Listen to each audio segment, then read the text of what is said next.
हर वर्ष हिंदी दिवस पर हिंदी के विरोध का शोर भी खूब सुनाई देता है। सोशल मीडिया पर ट्रेंड कराए जाते हैं जिनमें हिंदी थोपने का विरोध होता है, मानो ये कोई विदेशी आक्रमणकारी हो जिसे देश के लोगों पर थोपा जा रहा हो। सत्य यह है कि देश में हिंदी नहीं बल्कि उर्दू थोपी जा रही है, सेक्युलरिज्म और वोट बैंक के नाम पर। बोलने वालों की संख्या के आधार पर सूची में उर्दू का स्थान देश में 8वां है। मात्र लगभग 4% लोग उर्दू जानते हैं। कांग्रेस और वामपंथ के अघोषित गठजोड़ ने स्वतंत्रता के पहले से ही भारतीय भाषाएं बोलने वालों के बीच अविश्वास पैदा करना शुरू कर दिया था। दक्षिण भारतीयों को डर दिखाया गया कि हिंदी को स्वीकार किया तो इससे तमिल, तेलुगु, कन्नड़ और मलयालम भाषाओं का अस्तित्व समाप्त हो जाएगा। इसी तरह बांग्ला, मराठी, उड़िया और गुजराती भाषाएं बोलने वालों को भी भड़काया गया। हिंदी को राष्ट्रभाषा के रूप में प्रस्तावित करने वालों में अधिकांश वो लोग थे जिनकी मातृभाषा हिंदी नहीं थी। हिंदी के अधिकांश मानक शब्द बाबूराव विष्णु पराडकर और वीर सावरकर जैसे लोगों ने गढ़े हैं जो मूलतः मराठी भाषी थे। भारतीय भाषाओं की इस कृत्रिम राजनीतिक लड़ाई का सबसे अधिक लाभ जो भाषा उठा रही है वो है उर्दू। राजधानी दिल्ली में मार्गों पर लगे बोर्ड पर उर्दू भाषा को स्थान मिला हुआ है। यहाँ पूरे देश से लोग आते हैं।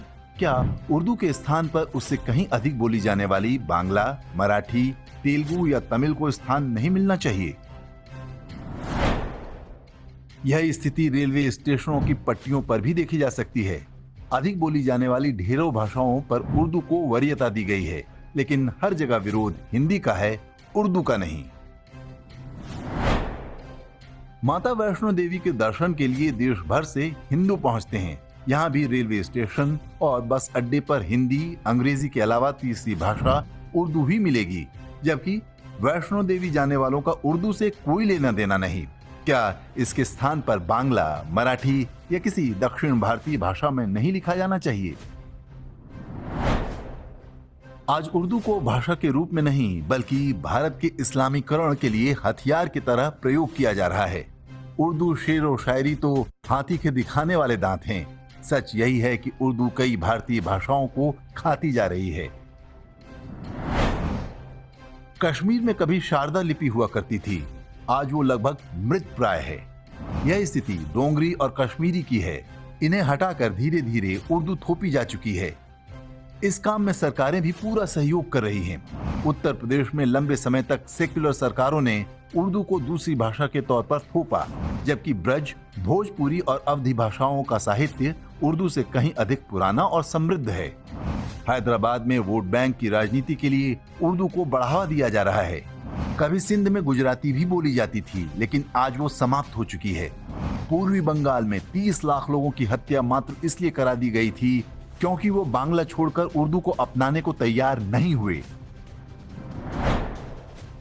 बांग्लादेश में आज उर्दू की अच्छी खासी घुसपैठ हो चुकी है। पश्चिम बंगाल में सरकार उर्दू शिक्षकों की भर्ती को प्राथमिकता दे रही है।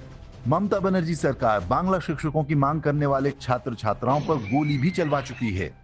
बंगाल की स्थिति देखकर समझा जा सकता है कि कुछ दशकों में उर्दू ही उर्दू बचेगी, बांग्ला बोलने वाले लुप्त हो जाएंगे। हिंदी ऐसी भाषा है जो लगभग सभी भारतीय भाषाओं के लोगों को आसानी से समझ में आ जाती है। इसका सबसे बड़ा कारण यह है कि सभी भारतीय भाषाओं में शब्द संस्कृत मूल के हैं।